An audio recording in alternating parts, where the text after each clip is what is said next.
Hello and welcome to another engaging and engrossing event, Arthashastra Talks. Today we have with us Mr. Sudhir Guntupalli, who is the Vice President at Motilal Oswal Financial Services. He is the lead analyst and currently tracks exchanges, technology, and business services sector. Mr. Sudhir has been ranked highly in industry ratings such as Asia Money polls. Prior to joining Motilal Oswal, he worked with other sell-side firms such as Ambit Capital, USB, and Umora. He is an MBA from IIM Kozhikode and a frequent guest speaker in forums like CFA Institute. Today, he is going to speak about a very interesting topic, that is the beginner's market and how the participation of first-time investors is increasing in the market. I am sure all of you are as interested as me. So, without any further ado, I hand over the stage to Mr. Sudhir. Over to you, sir. Sure. Thank you. Good evening, everybody. Thanks for joining us today on a Sunday evening. The topic that we chose to discuss today is the beginner's market, uh, how the participation of first-time investors is, impacting and increasing in the equity markets. So before we actually proceed to our presentation, one thing I would like to mention is this has been the trend, the increase of first-time investors or Robinhood investors as they're called, as they're referred to, has been the trend over the last 4 to 5 months. However, I strongly believe, despite this trend playing out over the last 4 to 5 months, we have this has not deserved the attention. This has not gotten the attention that it actually deserved. Uh, so before we actually jump into the presentation, Rakshita, can you help me with the disclaimer slide, please? So this presentation and the following discussion are purely academic, and any industry, market, company, stock-specific examples or market-specific examples highlighted over the course of this discussion are only for illustrative purposes. This should not be construed as any strategy or market, asset class, or stock-specific advice in any way. Any forward-looking statement made over the course of this webinar should be read in conjunction with the risks associated with the fluidity of the COVID-19 situation. Views expressed here are purely my personal views, and I hope that is completely read and understood. Yeah, so over the last 4 to 5 months, I'm sure many of you would also appreciate and acknowledge the fact that we would have never empathized and understood the meaning of the word unprecedented over the last 5 months. The way we had understood, the way we had empathized with this word, we would have never empathized with this word for our entire lifetimes. The reason I'm saying that is many of the events which happened over the last 4 to 5 months have been unprecedented, and we had never seen that. At least the previous 2 or 3 generations would have hardly seen those. The closest precedent to the current set of events which are happening across the real world or across the financial markets is the Spanish flu, which happened in 1920, almost 100 years, almost a century ago. So that case, it's a quite a one-off or unprecedented kind of an event which has been happening over the last 5 to 6 months, especially starting from the third week of March in India and probably 1 or 2 months earlier in most of the other geographies. Having said that, one peculiar or unique thing that's happening now is that across the globe, most of the let's say most of the economies are seeing a similar sort of an impact, if not perfectly equal kind of an impact. More or less, they're seeing a similar sort of an impact. Now, as I said, most of the incidents or most of the events which have been taking place over the last 4 to 5 months have been unprecedented. But our focus of this discussion is largely on a particular aspect, which is the gap between the markets and the real economy. Now, I think the Economist has kind of done a cover story about this particular gap in the May edition of its magazine. What has happened is, over a period of, let's say, 3 to 4 weeks, starting from the last week of February to the first 3 weeks of March, over the period of those 3 4 weeks, global markets across the asset classes, I'm not just talking about equity as an asset class, even fixed incomes, even let's say some of the commodities, be it crude or bullion, so on and so forth, all of them, or at least most of them, had seen a very sharp correction in the 3 to 4 weeks, let's say starting from the fourth week of February. Now, this was too much of a correction, almost 30 to 40% sort of a correction across different markets, too much of a correction within too short a span of time. Again, this is also unprecedented at a different scale altogether, given that we are discussing a series of unprecedented events. Now, what followed subsequently is also an unprecedented kind of an event where over the next 3 to 4 months, we had seen markets recovering most of the losses. In fact, let us say some of the economies, if you look at some of the markets like US, now the indices, I'm not even talking about individual stocks, but the indices are actually now trading at a significant premium to the pre-COVID peaks. You look at NASDAQ 100 or NASDAQ Composite or even S&P 500, if you exclude the correction that we had seen over the previous couple of days, in fact, if I remember it right, NASDAQ 100 is trading at a 15-16% premium to the pre-COVID peaks. The situation in India is slightly different, where even though Indian market also, if you look at the bottom that was formed on 23rd of March, from that point, if you look at, the market would have rallied. When I say market, again, I'm talking about the broader benchmark indices. I'm not talking about any particular stock. Markets would have rallied almost 48 to 50% from the bottom that was formed on 23rd of March.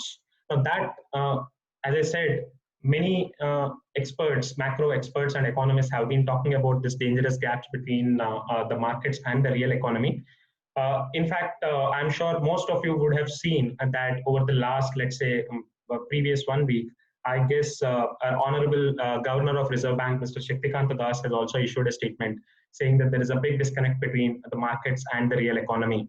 And he has expressed a concern. I'm just paraphrasing here. He has expressed a concern that markets may potentially correct going forward. Now, if you look at some of the metrics, again, one thing I would like to highlight before going any further, as I said earlier, most of the trends that we are seeing over the last 4 to 5 months are similar, if not exactly same, or if not to the equal quantum. So across the globe, if you look at across different economies, be it the developed economies like US, UK, or be it the emerging market economies like India, etc., most of the trends we have been seeing are similar, if not exactly the same, or if not exactly equal. So over the course of this presentation, we'll frequently go back and forth to different situations and different trends we are seeing across both the developed markets, across emerging economies like India. In some cases, of course, there will be some sort of an asymmetry, or there will be some sort of a dissimilarity in the trends across different countries. And in those particular instances, I would do my best possible effort to kind of remind you that the trend which we are seeing in Indian context may not be very similar to the trend which we are seeing in other markets. Now, this is the first such trend where we are still seeing a sort of dissimilarity. Medical situation in India continues to deteriorate, while in most of the other countries, I'm sure you might be seeing this data from the Worldometer, where at the end of every day you see the number of incremental cases, and you see a lot of data about this COVID-19 cases across different geographies. Now, if you are keenly following that side, one thing you would have realized is most of the other economies, or most of the other geographies to be precise, have kind of, more or less arrived at a stage in terms of sort of flattening out or bending of the curve, bending out of this COVID curve to an extent. I mean, let's say most of the economies have kind of done well in terms of flattening out this curve, at least the first wave of the infection. However, the situation in India is slightly different, where the medical situation continues to deteriorate. So if you look at the total number of cases, which was plotted on a linear scale on the left-hand side of the presentation, on the left-hand side of the slide, you are seeing a strong increase. And even if you look at the active cases, of course, overall number of cases might not be a very good metric to look at. So even if you look at the active number of cases, which is there on the right-hand side, this continues to rise in India at a very staggering pace. Next slide, please. So over the last, let's say, a couple of weeks back, we were averaging at around 75,000 kind of daily incremental case additions in India. So if you look at the 3-day average, a couple of weeks back, we would have been at a rate of 75,000 daily incremental cases. And last week, I remember it had come to around 85,000 kind of daily incremental cases. And now it's even more shocking. I think yesterday, as per the latest numbers, we are seeing almost 90,000 sort of incremental cases on a daily basis. And we are seeing almost 1,000 to 1,100 sort of incremental deaths, daily deaths on a daily basis. Uh, Now, again, to summarize, I would say, you know, India has recently come out with its real GDP data for the June quarter, and most of you would have noticed that there's a sharp decline of almost 24% on a year-on-year basis uh, in terms of the real GDP that Indian economy has reported. This should not come across as a major surprise, given the fact that for 2 out of the 3 months under consideration in the June quarter, April and May, we have largely been under the lockdown. So this should not come across as a major surprise. But what should come across as a major surprise are a couple of facts. One is uh, across any of the major economies across the globe, if you look at now, India has witnessed the sharpest decline in terms of the real GDP. So this 24% year-on-year decline number in real GDP, if I were to look at the similar number, like-to-like number for US market, US economy, that would have been around 9%, close to 9%. So most of the major geographies or most of the major economies across the globe have kind of reported decline in the real GDP in the range of, let's say, a 9 to 15% or 9 to 16%.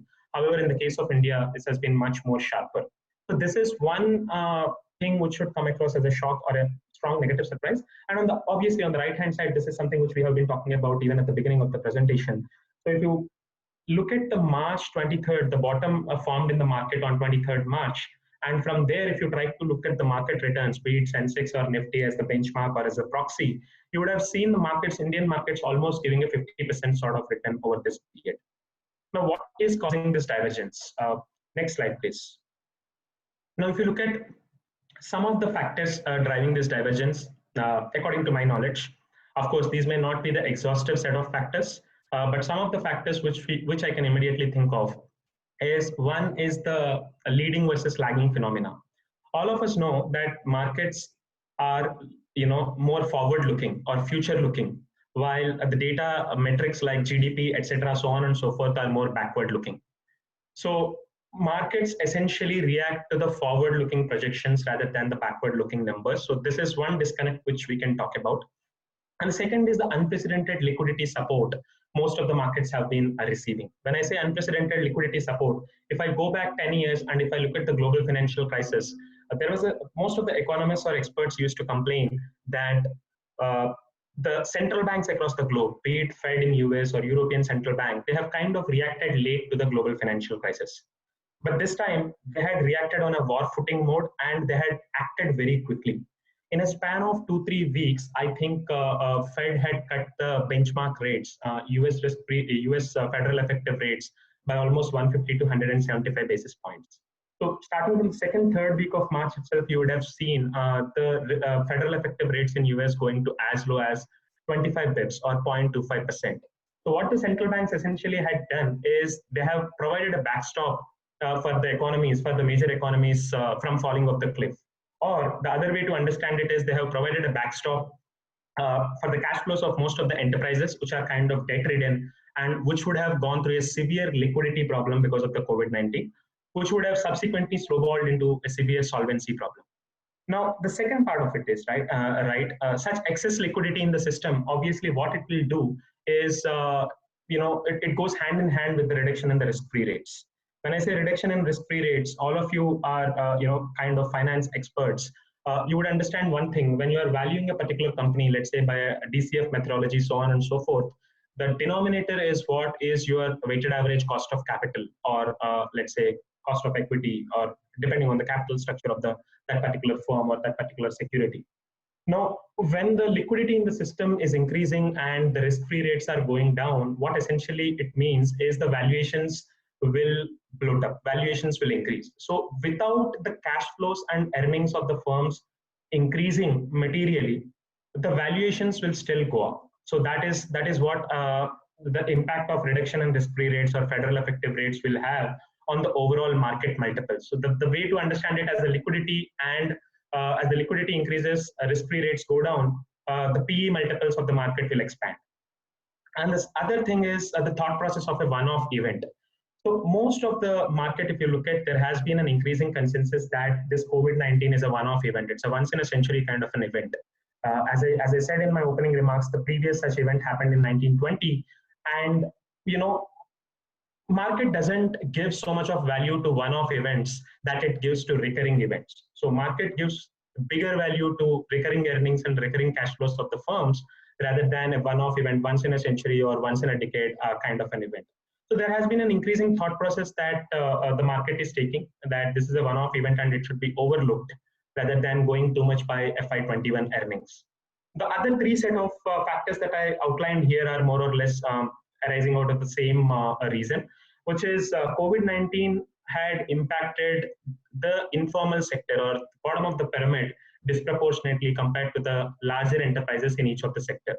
So any particular sector you look at, be it manufacturing sector, be it let's say jewelry sector, so on and so forth, any particular sector you look at, the informal sector or the MSME, the bottom of the pyramid would have would have gotten impacted the most compared to the larger enterprises which are present in that particular sector. Now, what this means is usually the enterprises which are listed are the larger enterprises in any particular sector, and they have access to capital markets, be it to debt capital markets or equity capital markets. The smaller, companies or the smaller informal players in the system, usually they don't have access to the markets, be it debt capital markets or equity capital markets. So the smaller guys were impacted more than the larger guys. And in most of the cases, what happened is investors sense that there is some potential for market share gains from the unlisted smaller players to the listed players. So that has also resulted in some sort of rally in the names of the listed enterprises.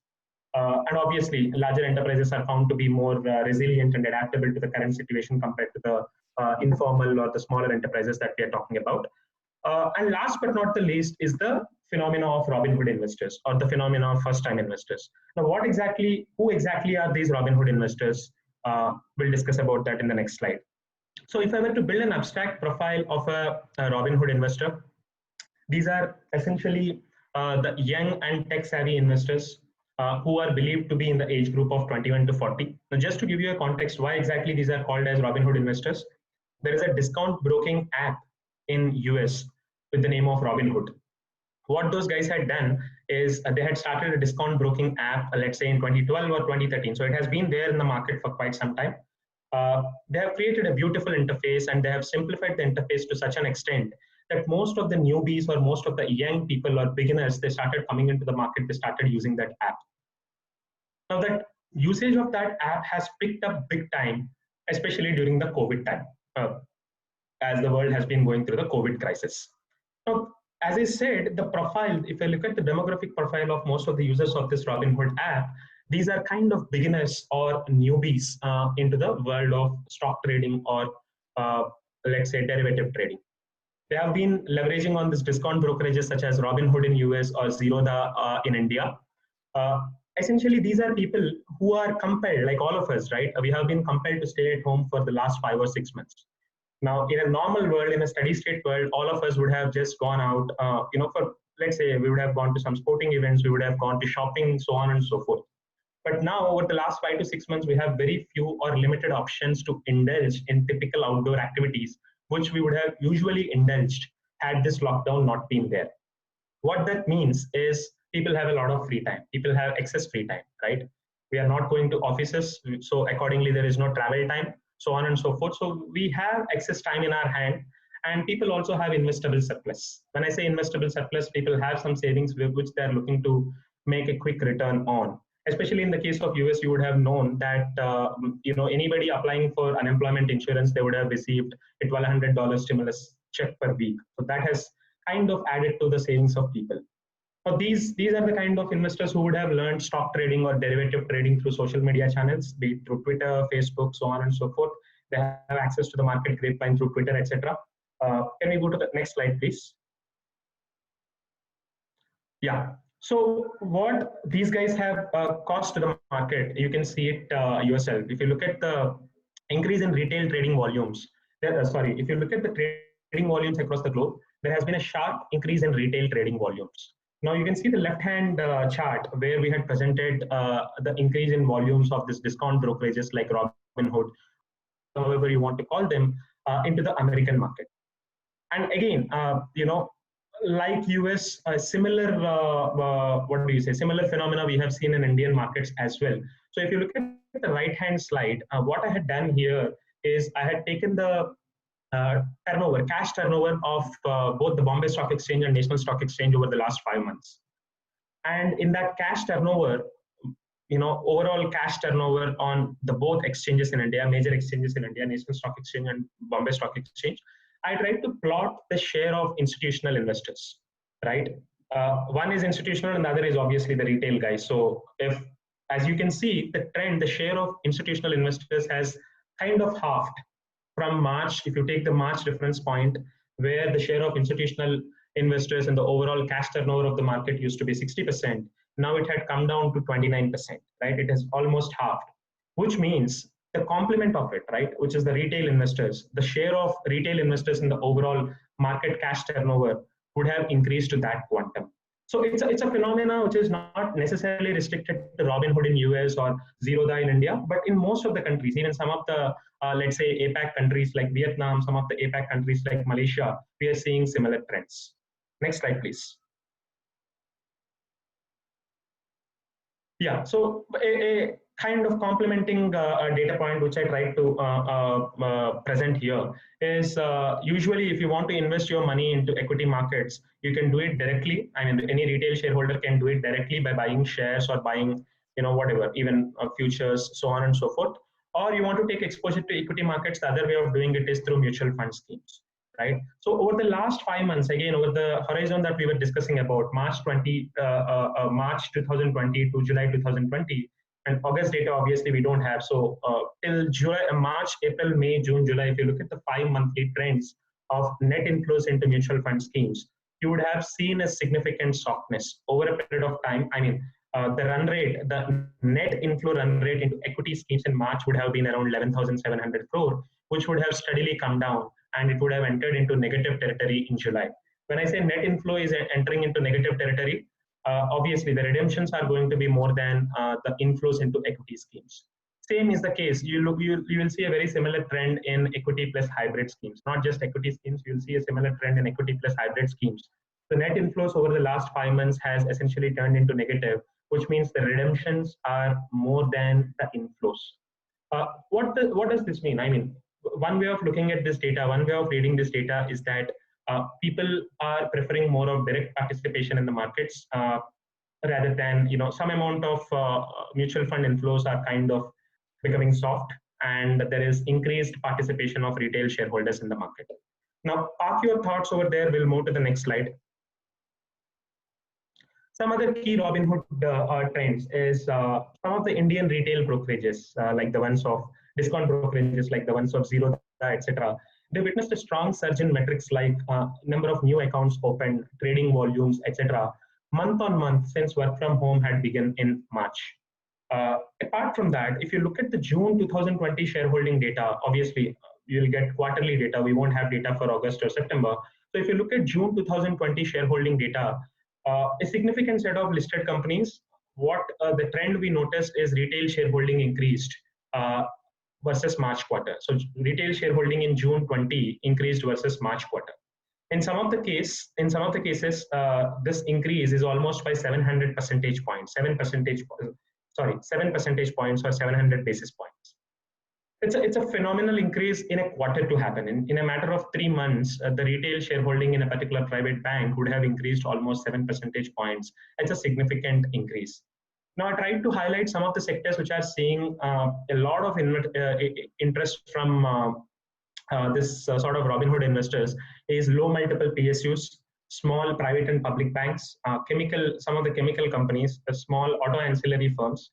These are witnessing maximum buying by Robinhood investors in India. This is all public data which you can, anybody with some amount of diligence can find over newspapers.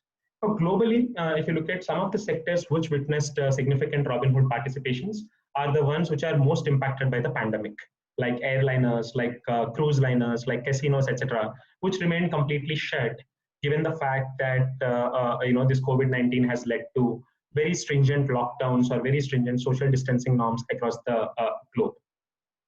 Now, there were some penny stocks also, which Robinhood investors subscribed big time. And in addition to that, some of these Robinhood investors were also believed to have made dazzling returns in stocks like Tesla, in stocks like Amazon, so on and so forth.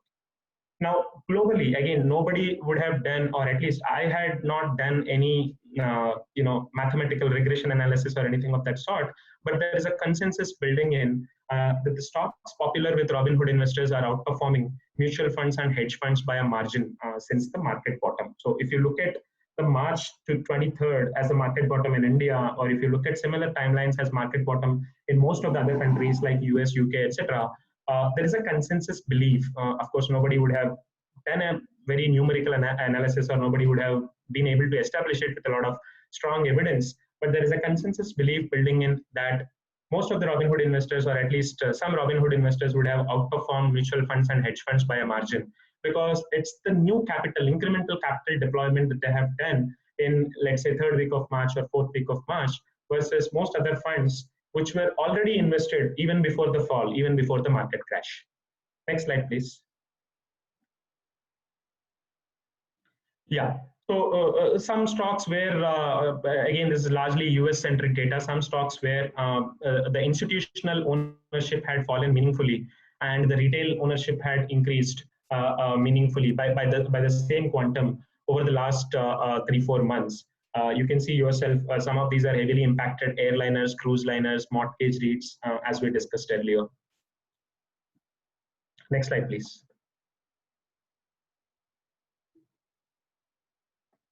Yeah.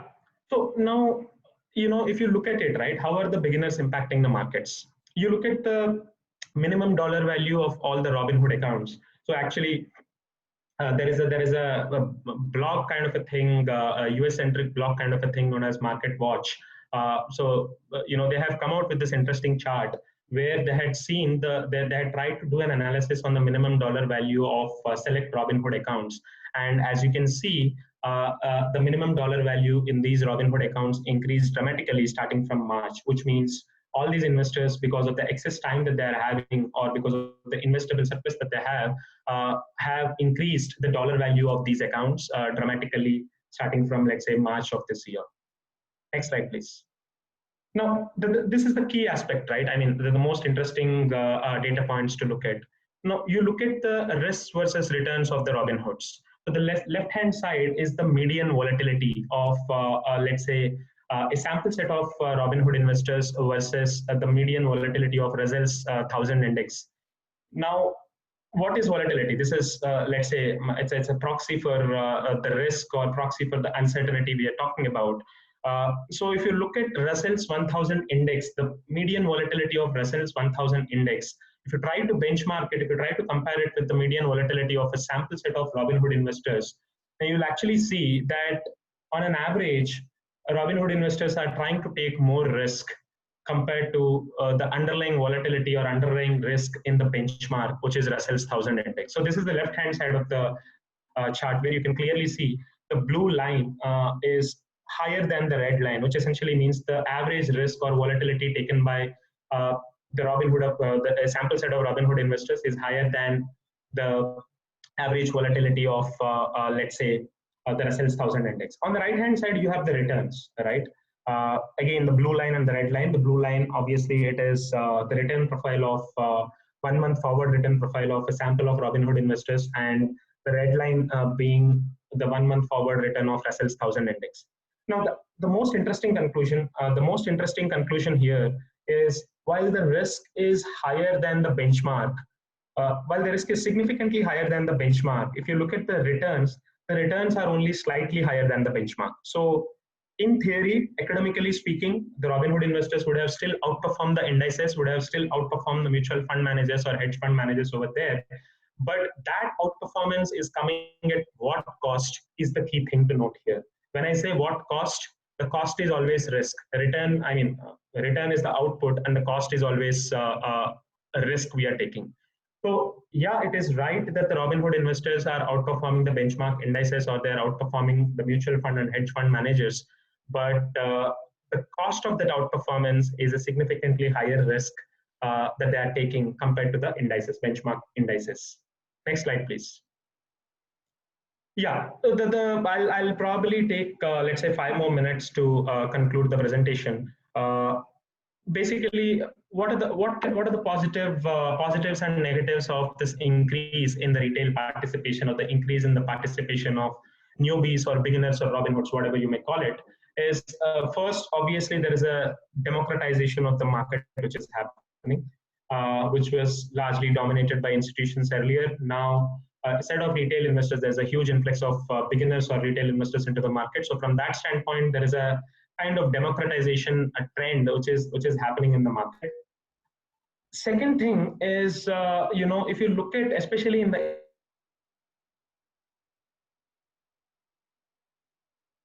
of a typical Indian. So if I'm an average Indian and if I look at my share of savings, if I have 100 rupees of savings, most likely I would have invested 60 rupees of it in physical assets. When I say physical assets, it is gold and let's say real estate. So if I have 100 rupees of savings, I would have invested 60 rupees of it in gold and real estate, physical assets like gold and real estate. 40 rupees I would have invested in financial savings, right? So compared to the global benchmarks or compared to the global numbers, this itself is more skewed towards physical assets. I mean, India is more skewed towards physical assets. And within financial assets also, if you look at most of the people across different economies, across developed economies like US and UK, the financial assets are more concentrated in equities, while in India, the financial assets are more concentrated towards fixed deposits, towards recurring deposits, or savings banks account, current bank account, so on and so forth. So the left-hand chart, if you look at equities as percentage of financial savings. So first of all, as I started off saying, out of the overall savings, share of financial savings itself is lower in India compared to most of the other developed economies out there. And within that financial savings, so if you look at different asset classes, within financial savings also, if you look at different asset classes, India will fare very poorly when it comes to the share of equities as percentage of financial savings. So you can see on the left-hand side chart yourself, while in USA, out of the total financial savings, equities amount to 42% of the total financial savings. In India, it is hardly 5% of the financial savings. So the entire positive I look at this is, increased retail participation in the market is a good thing, because now there is increased interest in equities as an asset class, and probably people will increase their weightage to equities in their overall scheme of savings. Now, the last positive I see because of the recent trend is that over the last few months, if you look at, as I pointed out in my earlier slides, over the last few months, if you look at the participation of Robinhood investors has been higher in some of the penny stocks or in some of the, let's say, small cap stocks, where the market depth has been very low. Obviously, these are penny stocks or small cap stocks, so the market depth and liquidity have been very low. Now, because of the increased participation of these Robinhood investors or retail investors, what has been happening is that the market liquidity and market depth in these particular scripts have increased dramatically. So that has, in some cases, that has even gone to the extent of helping some of the institutions kind of, let's say, exit these stocks also. So that way, they made, in a sense, these Robinhood investors had kind of resorted to market making in these particular stocks, because of whom the market depth and liquidity had increased. Now, coming to the next slide, please. Coming to the key risks to watch out for as I said in one of the earlier slides, I had shown a slide where we had the risk profile of the Robinhood investors on the left-hand side and the return profile of the Robinhood investors on the right-hand side. So for a very small amount, or for a very small amount of alpha, or the outperformance versus benchmark, as we call it, for a very small amount of outperformance, these Robinhood investors are lapping up a higher amount of risk. So what this can mean in the longer term for the market is, at an aggregate level in the market, the risk can increase. So this is one key risk to watch out for. The second thing is, usually, I mean, I don't want to come across as a judgmental person here, or I don't want to come across as, a labeling sort of a person here. everybody, including institutions or retail investors or myself and all of you, can be impatient and fickle-minded at times, or maybe we all need instant gratification at times. But this sort of, let's say, psychological behavior is more believed to be in let's say, retail investors than otherwise. Compared to institutions, retail investors are more believed. Again, I'm saying this is a consensus opinion or a consensus belief at this juncture, not trying to get too judgmental about it, that compared to institutions, retail investors are often found to be more impatient or fickle-minded, or they want kind of instant returns or instant gratification. So what that means again is, as you lose patience, there is a higher risk of losing money in the market than making money in the market. Now, the other key risk is this may not have played out in India big time, but if you look at most of the developed markets like US, most of these Robinhood investors have increased their participation significantly in complex derivative contracts like options. So if you look at most of the option contracts, these are the guys who are actually determining, these are the guys who are actually driving up the prices of options, prices in the options market, so on and so forth. Now, as you understand, compared to plain equities, these derivative contracts, be it futures or forwards or options, are much more complex in nature. And if you don't understand these products well, if you don't really study these products well and simply participate in that particular market for the sake of participating it, there is a potential to lose big amount of money. Because in equities where you have a linear scope for making money or losing money, in some of the some of these complex derivative contracts like options, there is an unlimited downside. Let's say, let me put it that way for the lack of a better term.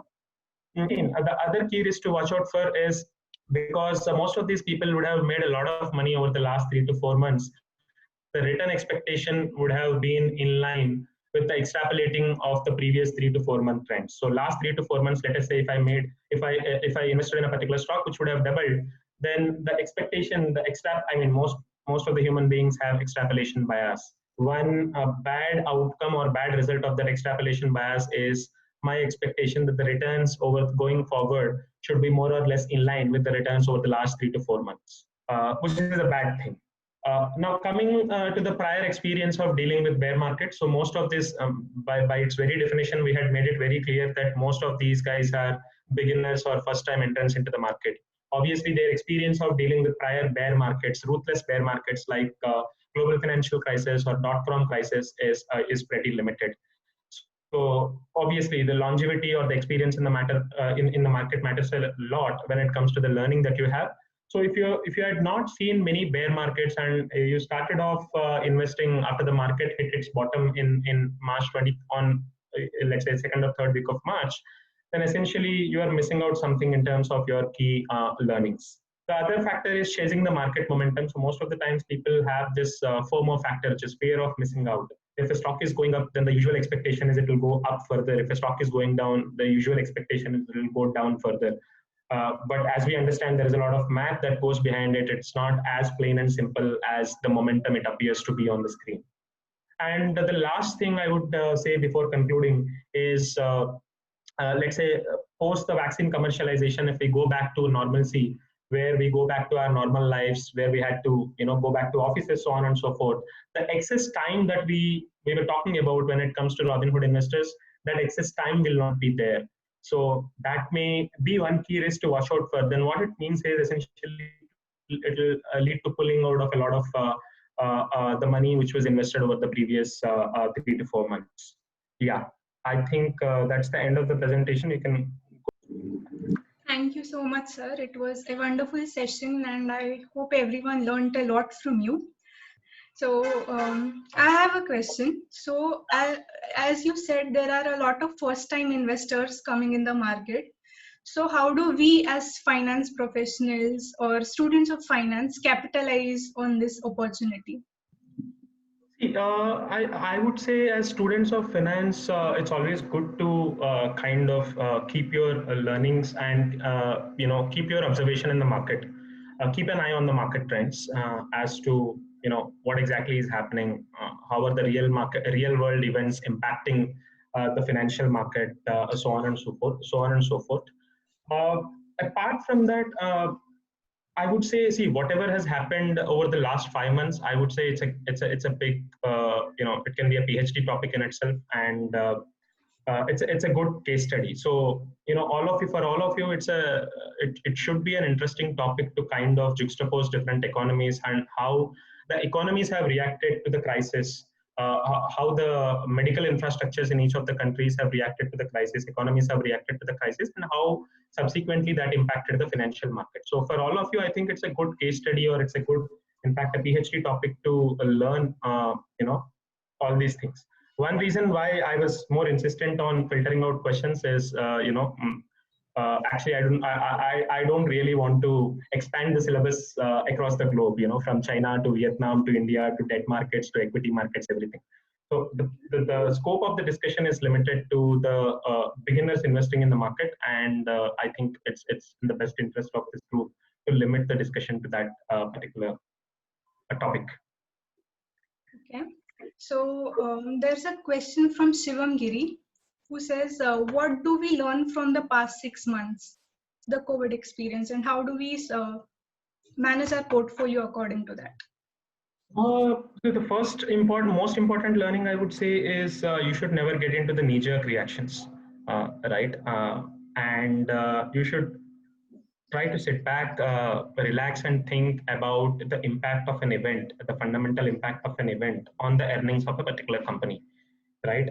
And then accordingly, you should decide whether that stock should see an earnings downgrade or earnings upgrade, or a multiple downgrade or a multiple upgrade, right?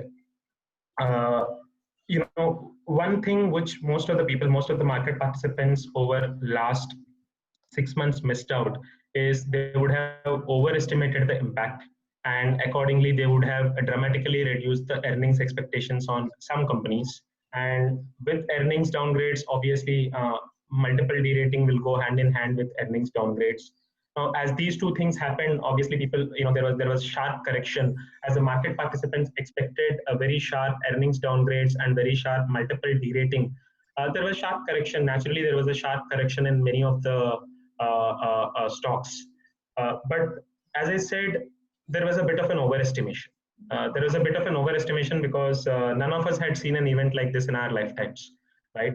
So that overestimation may also be justified to an extent, because we started off the topic saying it's unprecedented to another level. So none of us had seen any such event in our lifetimes, and we don't know. In fact, even I would have done the same mistake when I'm doing it for my own set of coverage companies, right?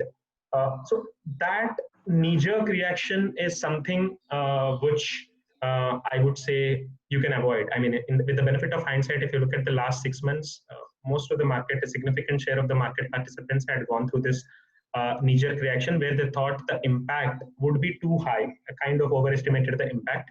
And subsequently, they realized within a quarter, after the first quarter earnings had come, they realized that the impact may not be that significant, right? But yeah, I mean that's one key learning. So if at all another pandemic like this happens in the future, then I would not probably look at such sharp multiple derating. I will not look at such sharp earnings downgrades or multiple derating. But other key learning, which is kind of related or associated key learning, is that most of the times we often tend to kind of overestimate the negative impact of a particular event. So if there is, let's say, a positive event and if there is a negative event, and our expectation of the positive impact of the positive event, and let's say other scenario is our expectation of the negative impact of the negative event, obviously this will be much higher in magnitude, right? Let's say event A happens, which is construed to be positive, and event B happens, which is construed to be negative. And for all practical purposes, let's say mathematically speaking, the positive event and negative event may have similar impacts in terms of the magnitude. But human behavior or human psychology or market psychology is as such, you try to overestimate the negative impact and underestimate the positive impact, right? But most of the times, what we cannot model in our Excel sheets or spreadsheets is that most of the enterprises, like human beings, are very resilient and they are adaptable. They adapt to new challenges, they adapt to new roadblocks, like most of us have adapted, right? So 6 months back, February, you asked me that if I can work from home for the next 3 or 4 years of my life, it would have sounded like a very weird question, right? And even in the first 2 3 weeks of us doing that work from home, we found it little difficult. But over a period of time, we have kind of adapted to that new normal. So human beings adapt. Human beings are resilient. Similarly, very similarly, the key thing to learn is businesses also adapt, and businesses also are very resilient. So most of the companies, if you look at the entire India Inc., if you look at, everybody expected that there will be a dramatic impact on margins in this quarter. But most of the companies which reported results in June quarter, they had actually shown margin expansion compared to March quarter. The reason for that is uh, companies have adapted and they were resilient to the costs. They had initiated some cost cutting measures. They had initiated some, let's say, whatever uh, business continuity measures in place. So when most of the analysts or even the students of finance, we think about it, we are too spreadsheet oriented, we are too math oriented. So we only look at the positive, we only look at the possible impact, and we try to quickly calculate the impact. Uh, but the second order thing, which is the defense of any company or the defense of any particular organism, human being or any other organism, is something which is kind of not modelable, and most of us don't really model. So I think that is the second key learning that I would say from this entire episode. Okay, that was really insightful. Then I think we'll take a last question from Vishal Parekh.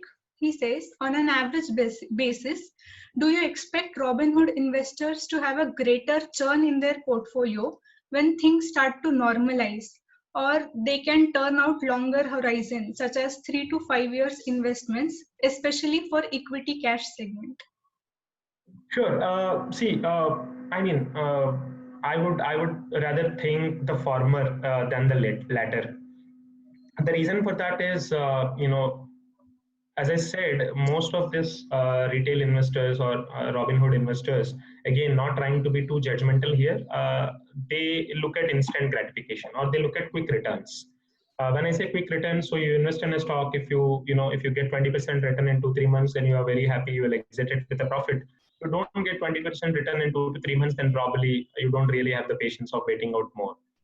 So it's very likely that they switch out of that particular stock and get into something new, compared to, let's say, institutions where there are much stronger uh, compliance protocols. So for instance, if I buy something today, most of the institutions have uh, a restriction that I cannot sell it for the next 6 months, so on and so forth. The reason they have such restrictions is, if let's say the entire team are doing due diligence, they're doing a due diligence and they're investing in that stock today, then the situation could not change so dramatically over the next 3 to 4 months that you decide to cash out of that particular stock, right?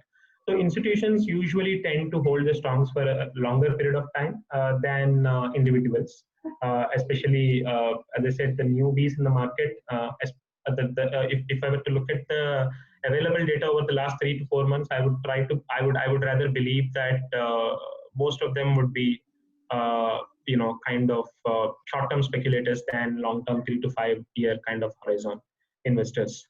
But as I said, again, this is a kind of broad generalization. There are always exceptions to any generic trend that we may call out. Okay, that was really insightful, sir. With that, I would like to end the Q&A session. Thank you for such a thought-provoking session for all of us.